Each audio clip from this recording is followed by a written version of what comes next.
코스피 강세 분위기에도 우려를 낳는 것은 6거래일째 이어지고 있는 외국인들의 순매도 행렬입니다. 이런 가운데 K-뷰티 업종에는 올 들어 조단위 외국인 자금이 새로 유입되고 있는 것으로 나타났습니다.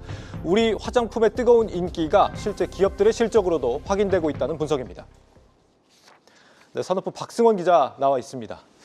박 기자, 외국인들의 증시 이탈은 확실히 좀 걱정입니다. 네, 그렇습니다. 이제 코스피가 이제 사상 처음으로 이제 6천선을 넘어섰지만 이제 외국인 투자자들은 이제 발을 빼는 모습인데요. 네. 올해 들어서만 이제 10조 원 넘게 팔아치운 겁니다. 지난해 연간 순 매도액의 이제 2배가 넘는 수준인데요. 지수 급등 국면에서 이제 특히 삼성전자, SK하이닉스 등 반도체주를 이제 집중적으로 팔아치웠습니다. 두 종목 모두 이제 올해 들어서만 이제 45% 넘게 급등했는데 외국인은 이제 이를 이제 차익 실현의 기회로 삼은 것으로 보여집니다.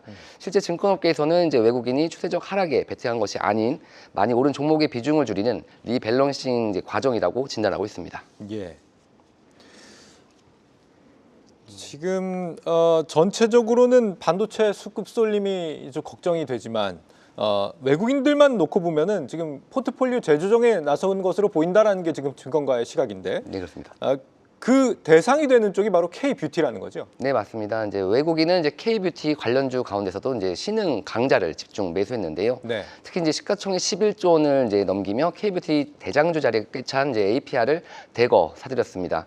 올해 들어서만 이제 5천억 원 이상 순매수했는데요. 특히 이제 지난 9일부터 오늘까지 이제 10거래 연속 순매수 행진을 이어가고 있습니다.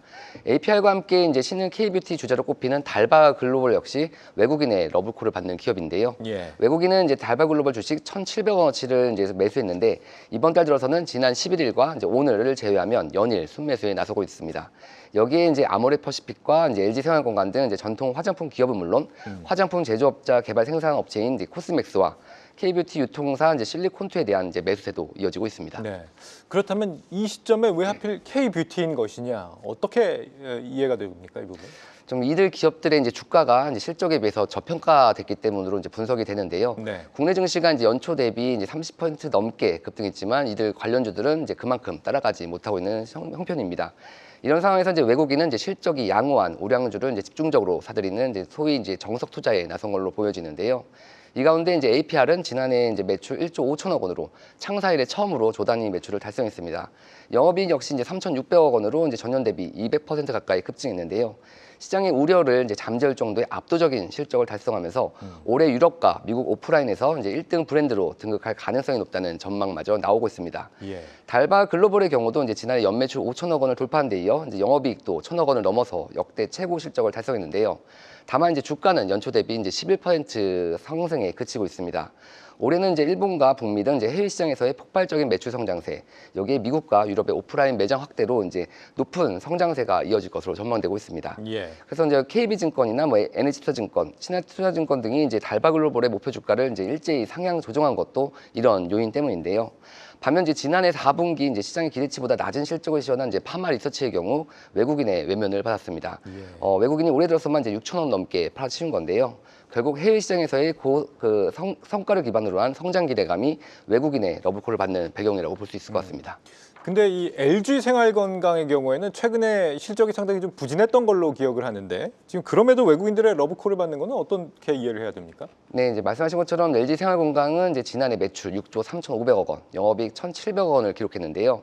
영업이익은 이제 지난 2021년 이후 이제 4년 연속 감소세로, 특히 대표 사업인 이제 뷰티 부문은 이제 지난해 창사 이래로 처음으로 적자를 기록했습니다. 네. 아마존, 코스트코 등 이제 글로벌 유통망에서 이제 중소 인디 브랜드를 중심으로 K-뷰티 존재감이 커지고 있는데요. 반면 이제 과거 대장주였던 LG생활건강은 이제 반등의 실마리를 찾지 못하는 모습입니다. 다만 이제 증권업계에서는 이제 지난해 4분기만 놓고 보면 그나마 이제 개선된 상황이라는 분석이 나오고 있습니다. LG생활건강은 지난해 4분기 영업 손실 727억 원으로 적자를 기록했지만 면세 물량 조정과 희망퇴직 등 이제 일회성 비용을 제외하면 약 124억 원의 흑자라는 설명입니다.